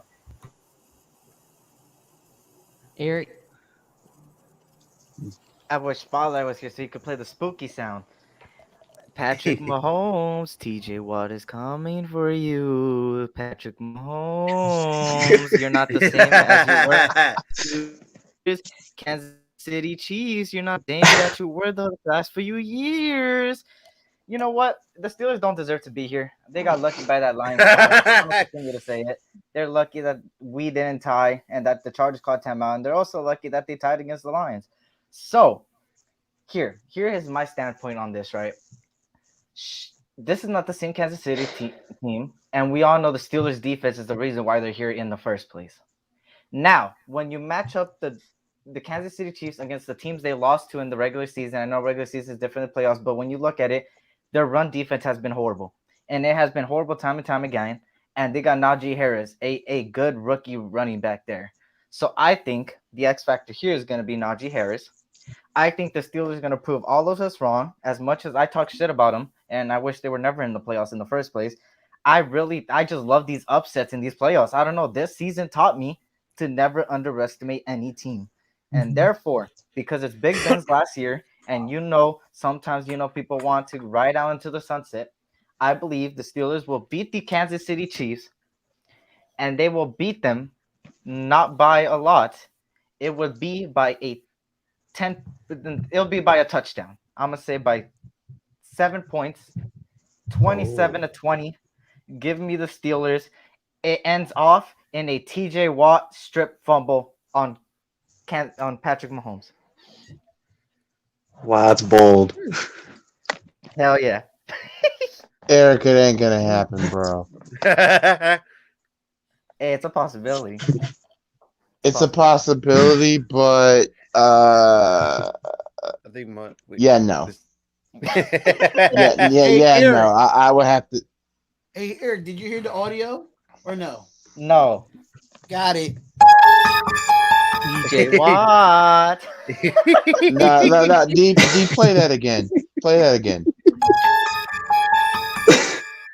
You are now entering the Twilight Zone. Because that prediction is damn near Twilight Zone. But everybody's entitled to their opinion. Just like Damien still believes that the dinosaur exists if he keeps touching himself at night. Ghoulie, where you come up with these scenarios? Wow.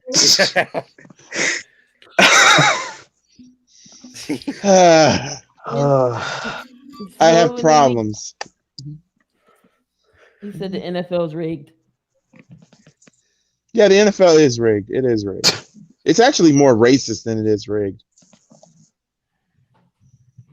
And we got the last game of the night.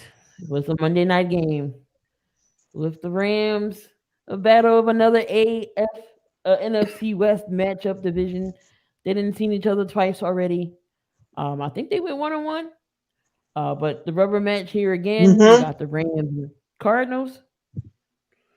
Oh shit! So, Eric, game of the week. Yeah, this is the game of the week. You said it. That's oh my god. Is Hopkins and Watt back? I know what I think because from what I saw, Hopkins is coming back. Sure about D-Hop. Well, D-Hop should be ready by the championship game. Let me say this, because let me say this.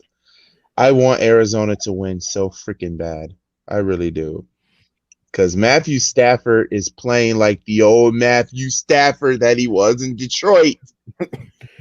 That's unacceptable, Matthew Stafford. That's unacceptable. Matthew Bartholomew Stafford. What are you doing right now? Like the What's his real Rams. middle name is Bartholomew. Ew. If it's not, but if it is, he's playing like a Bartholomew because what the hell? Like what the hell? And Kyler Murray, Kyler Beauregard Murray, what the hell's going on? What the hell is wrong with y'all? Actually, what's funny? Matthew, That's why I is John Matthew Stafford. John Matthew Stafford. John Matthew Stafford. Stafford was playing better when he was with the line. No, he was not. No, he was not. They gave that man no offensive line. Megatron retired, and they thought bringing in a Kardashian known as what's his name Reggie was it Reggie Bush was going to save them. No, yeah, no, Damian, no. Matthew Stafford is it proves to me that Matthew Stafford can't close out games. It proved to me the last game of the season. And if that happens again, Arizona's gonna walk him like a dog. That's why I got Arizona winning the game of the week. 40-37. Cardinals. Oh, You know what? I'm going to go with the Cardinals as well because I think obviously getting JJ Watt back, which is their first defensive, is to be the first piece that they're getting back on the defense. So I think, and then like Gooley said, you know, obviously this it looks like the match that Matthew Stafford not closing out games like during his time in Detroit. I do think with Kyler Murray, I think Kyler Murray and this Cardinals offense is going to run right over the Rams. Damn, this Grizzlies team is crazy, man. I think the Cardinals are taking this just because I want to see Zach Ertz, be more successful in Cardinal red because it sucks to see him there. But oh well. But I'm going to go Cardinals getting this dub over the Rams. Brendan, who you got? Oh, yeah, go ahead. Matthew Stafford is my Mr. Inconsistent for the year. He is. I mean, I've watched him. I don't know how many times this year, and he does the same thing. He throws like 2 picks early in the game, and it brings him behind, and then he has to play from behind, which he's just not very good at because the Lions were that bad before he went to the Rams, and it's just he's just too inconsistent. I mean, yeah, they have some good receivers. They got OBJ, they got Cooper Kupp, they got Sony Michel in the backfield, things like that. But how when it much comes down to offensive it, Stafford power do just you isn't. need though? And you Well, hesitate. I don't know. But Now, Kyler imagine- Murray, but it's not like Kyler Murray's been that consistent either in the last, True. Let's say 5 games. It's not like Kyler Murray's been that consistent either. And so this game's going to overtime. This is another overtime game. And it's going to be 30-27 Cardinals. What, on a game-winning field goal? I could, what? Yeah, I mean, maybe teams You know trade what? field goals, but You know yeah. what? I agree on that overtime. This game's possibly going to be overtime. And look, let me tell you why. I'm not going to go against my word. I said it a couple weeks back on the morning show where I said that the Cardinals remind me of the Jazz, where they're a regular season team. And I am not going to go against my word, and I'm going to stick by my word. They are a regular season team, the Cardinals. The Cardinals will go down to the Rams, and Matthew Stafford, this is the problem. Matthew Stafford, the last few weeks, like you guys said, has been playing, oh my God, unbelievable. And what I mean by unbelievable, like it's crazy that he's doing this bad with what he got. So I'm going to go with the Rams, though. I think Stafford's going to have a bounce-back game. I think he's finally going to be consistent this game. And I think he throws for 4 touchdowns. and he has a 1 interception, so 4 touchdowns, 1 interception. Kyler Murray is gonna go a touchdown and 2 interceptions, and James Conner is gonna have himself 2 touchdowns, and it's gonna go 28-28 entering the overtime, and it's gonna be 31-28 in overtime, and the Rams will win this in overtime. And then you have wild card weekend. Robert, did you go? Did you go? Yeah, I picked the Cards to win. Donte, you went. I'm forgetting people. Nah, I haven't went yet. Oh, go ahead. I'm sorry, my bad. You good? So we not gonna. I know it's no excuse for Matthew Stafford to fail now that he got better weapons, and it's no excuse for him. But to act like Matthew Stafford is a scrub of a quarterback, let's not act like the reason why Megatron retired because this damn Lions organization been so goddamn bad that they wouldn't trade him. So let's not act like this Lions organization was not bad and Matthew Stafford did not lead this team to the playoffs before they lost on a bad call in Dallas. I do remember that call. They lost on I think a pass interference call that the ref did not call. They lost on that call. So let's not act like Matthew Stafford is one of the best quarterbacks in leading his team in comebacks. Let's not act like that. But it's no excuses to how he played these couple of weeks. And also, this defense hasn't been the best either. So I'm not gonna just sit here and blame Matthew Stafford for these struggles. This defense deserves a lot of the blame too for going for Jimmy Garoppolo to go 80 yards in 61 seconds as well for the defense to self-destruct like that. So accountability of Matthew Stafford is a guilty verdict to me, and so is his defense. So they all come in once. But as far as Kyler Murray, he's supposed to be an MVP candidate this year. He was supposed to be this franchise quarterback which is I think he is, but he has not won a game without DeAndre Hopkins, but he still has capable weapons of Christian Kirk, and he does have Rondale Moore.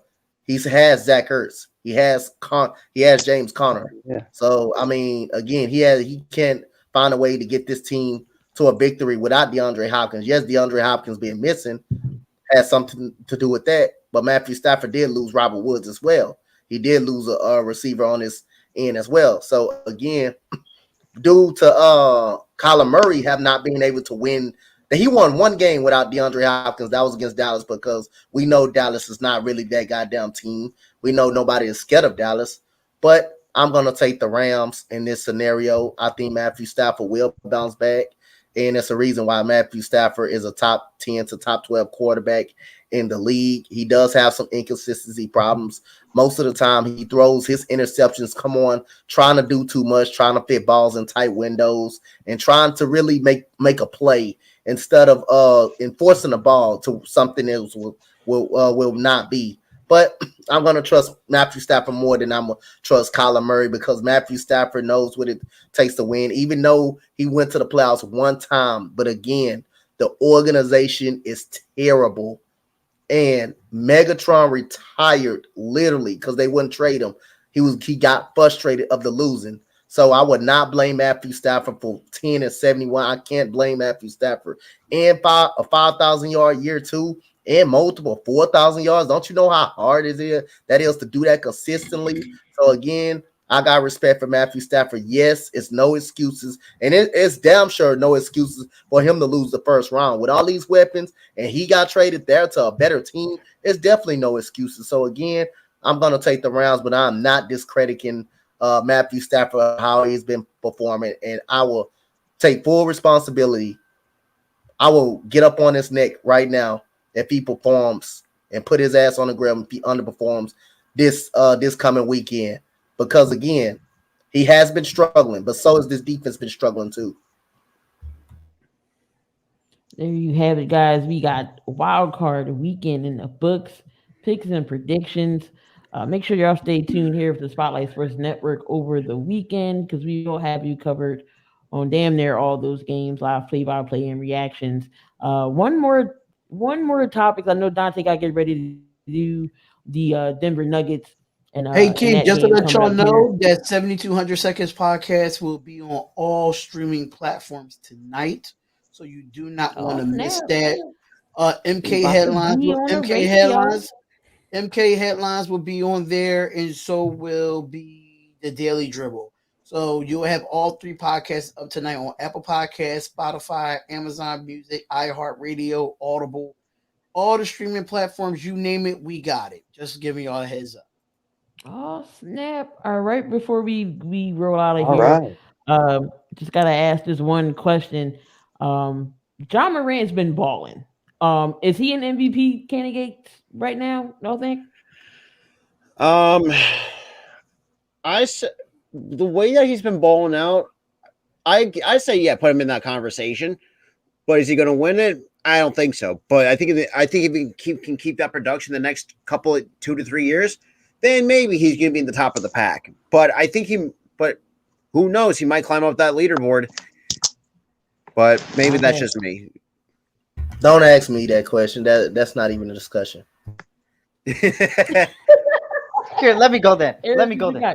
Oh, of course. You know what? John Morant just did something the Lakers can't do, and anybody else. I'm gonna say the joke before anybody else says it. He just beat the Warriors right now, and he did it single-handedly. Just beat them 116 to 108. He dropped 29 points on the Warriors, the best team in the Western Conference. He just did this, and I ain't gonna lie. For sure, I've seen firsthand what the Grizzlies could do because they smacked the shit out of my Lakers constantly, back and forth, back and forth. This Grizzlies team is finally no joke. They proved to me that John Morant, I said it a week before, where John Morant should be a consideration, but I said he wouldn't win it. But after this performance against the Warriors, he should be talked about more. I really do feel like. I know it's just one game, but, come on. It's the Warriors, and Klay Thompson's back. So, to me, I think John Morant should be in the consideration. It should be talked about more.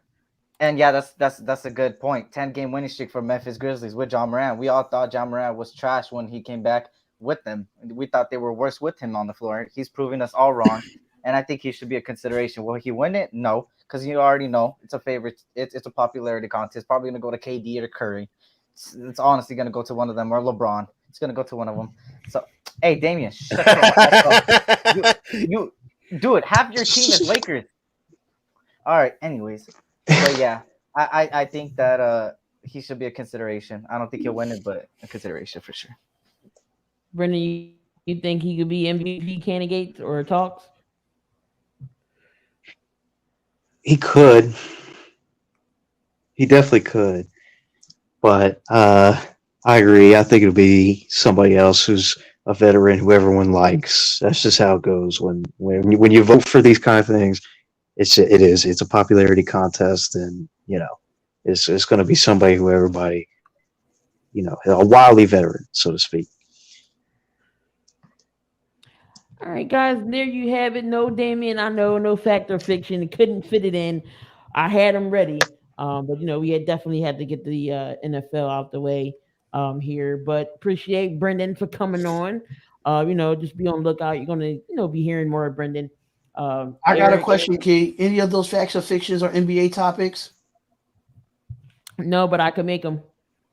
Okay, so you will have them for the Fadeaway podcast at 6:00 Eastern Standard Time on Wednesday. For sure. Yep. Make sure y'all we network got more stuff coming tomorrow. Fadeaway podcast, 6:00. And they got mine at 3:00. So that's going to be up. Spotlight. Path to the draft is tomorrow morning, right? Yes. Okay, for sure. Yep, Donte. Are you gonna be Hey, there? what time, Coach? What time? It's supposed to be at. I think 1 o'clock.